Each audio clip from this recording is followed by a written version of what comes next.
अस्सलामुअलैकुम नाज़रीन कराम, नई वीडियो में आपको खुश आमदीद कहते हैं। आज़म सवाती ने कुरान उठाकर बड़े बड़ों को बेनकाब कर दिया है। पिछले कई दिनों से आज़म सवाती पर मुसलसल तनकीद हो रही थी। मुख्तलिफ सोशल मीडिया अकाउंट से, व्लॉगर्स की जानिब से, पीटीआई के वर्कर्स की जानिब से आज़म सवाती पर तनकीद की जा रही थी कि असल में आज़म सवाती प्रो इस्टेब्लिशमेंट बंदा है। मैंने आपको बताया था कि आज़म सवाती की खान के लिए बेशुमार कुर्बानियां हैं। आज़म सवाती बार बार गिरफ्तार हुए और बुढ़ापे में भी उन पर तशद्दुद की खबरें आईं। उन्होंने खुद दावा किया कि मुझ पर तशद्दुद किया जाता था। फिर उनकी अहलिया और उनकी जो प्राइवेट वीडियोस थीं उनकी बेटी तक भेजी गईं। ये वाक़या भी रिपोर्ट उन्होंने खुद ही किया था। उसके बावजूद चंद दिन पहले जब उनकी अडियाला जेल में खान के साथ मुलाकात हुई, इससे पहले तो उनको मुलाकात करने नहीं दी जाती थी, उनकी मुलाकात होने नहीं दी जाती थी, और इससे पहले वो बार बार गिरफ्तार भी हुए थे, जमानतें होती थीं, फिर गिरफ्तार। तो लोगों ने कहा कि बेसिकली आज़म सवाती को इस्टेब्लिशमेंट ने खुसूसी टास्क दे के खान के पास भेजा था, लिहाजा आज़म सवाती 2 नंबर बंदा है, इस्टेब्लिशमेंट का बंदा है। इससे पहले जब संजगानी जलसा रुकवाना था उस वक़्त भी इस्टेब्लिशमेंट ने आज़म सवाती को ही भेजा था। अब मुसलसल तनकीद हो रही थी आज़म सवाती पर। हालांकि आज़म सवाती इतनी दफ़ा गिरफ्तार हुए बुढ़ापे के अंदर, पार्टी उसके बावजूद उन्होंने नहीं छोड़ी। अब आज़म सवाती ने कुरान पाक उठाया और सूरह बकरा की एक आयत पढ़ी जिसमें झूठ से मुताल्लिक बताया गया है, और सारा उससे रिलेटेड उन्होंने गुफ्तगू की। और उन्होंने कहा कि उम्र के इस हिस्से में जहाँ मैं बीमार भी हूँ, अगर मैं झूठ बोलूं तो अल्लाह ताला मुझे मरते वक्त यकीनन ईमान नसीब नहीं करेगा, क्योंकि मैं उम्र के उस हिस्से में कुरान उठाकर अगर झूठ बोल रहा हूं। तो उन्होंने बताया कि देखें, मेरी इमरान खान से मुलाकात हुई और खान ने मेरी एफर्ट्स को एक्नॉलेज किया और खान मुझ पर एतमाद करते हैं। और उन्होंने बताया कि 2022 के अंदर भी जब रजीम चेंज हुआ, उसके बाद फौज की क़यादत भी तब्दील हुई, तो इमरान खान ने मुझे टास्क दिया था कि हमें इस्टेब्लिशमेंट के साथ बातचीत करनी चाहिए, बातचीत के ज़रिए हल निकालना चाहिए। और उन्होंने कहा कि उस वक़्त मैंने आर्मी चीफ के उस्ताद, करीबी साथी की मुआवनत ली।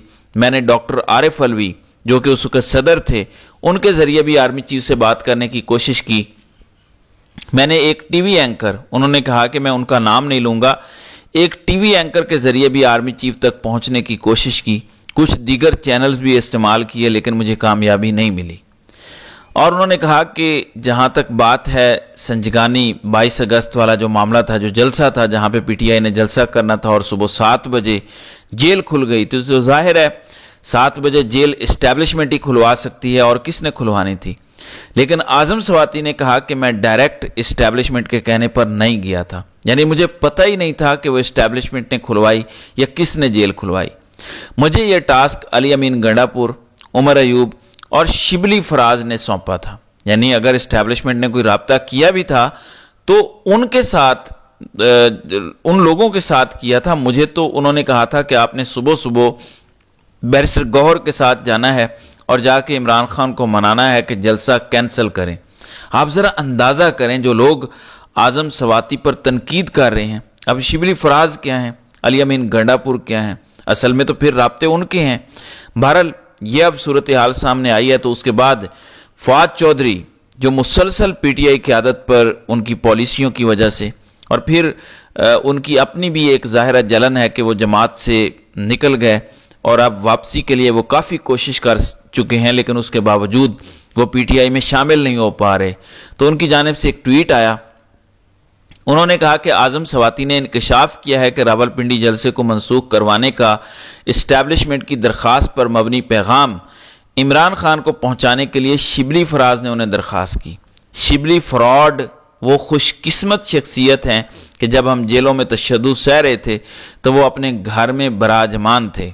जब हमारे घर तोड़े गए, उनका घर जो पीटीआई की हुकूमत में भी रेगुलराइज नहीं हुआ, उस बदतरीन दौर में भी उसे खुली छूट मिली।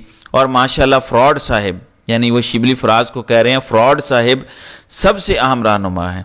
इससे इस लुटिया का हाल देख लें जिसे आजकल पार्टी क़यादत कहते हैं। तो देख लें फिर जो क़यादत इस्टेब्लिशमेंट की टाउट है, उन्होंने कौन सी मुज़ाहमत करनी है या उन्होंने क्या करना है।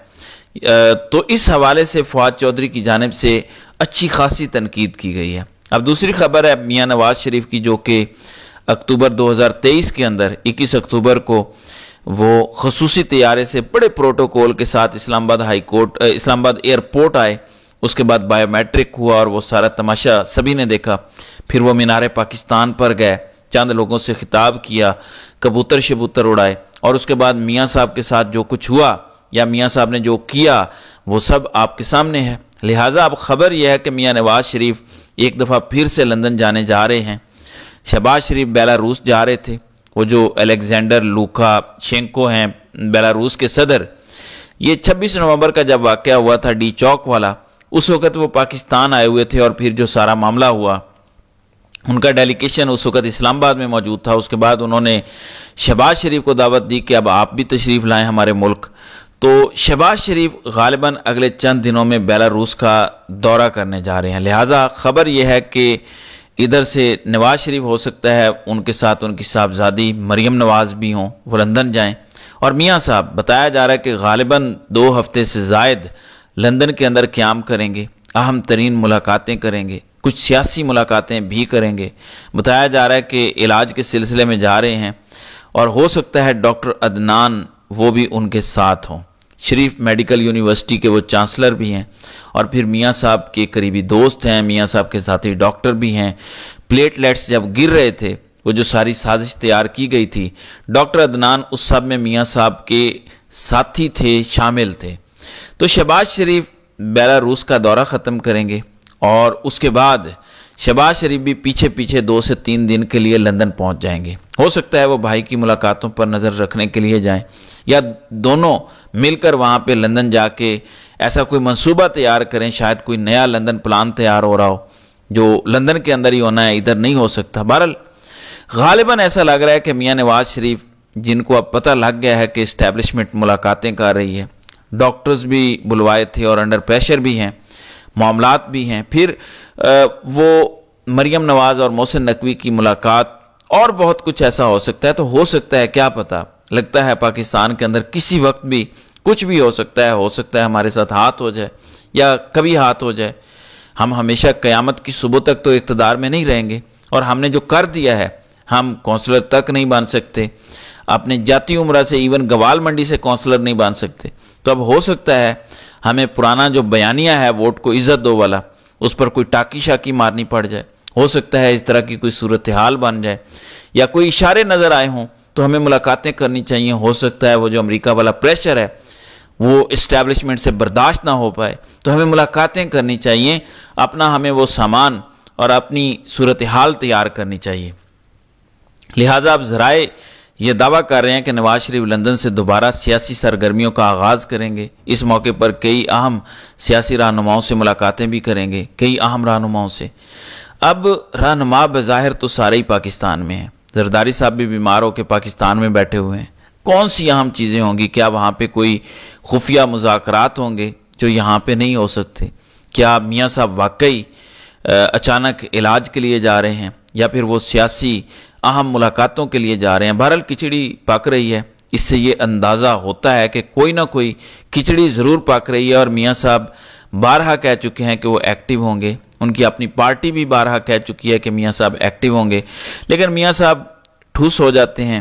بہرحال اطلاعات آ رہی ہیں کہ 11 اپریل سے میاں نواز شریف لندن روانہ ہوں گے، اور پھر اس کے بعد دیکھیں گے کہ میاں صاحب واپس آتے بھی ہیں یا نہیں آتے، یا وہاں پہ بیٹھ کے وہ کیا کھچڑی پکاتے ہیں۔ ظاہر ہے اس کے لیے ہمیں تھوڑا انتظار کرنا پڑے گا۔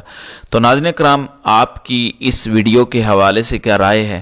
آپ اپنی رائے کا اظہار کامنٹ سیکشن میں ضرور کیجیے گا۔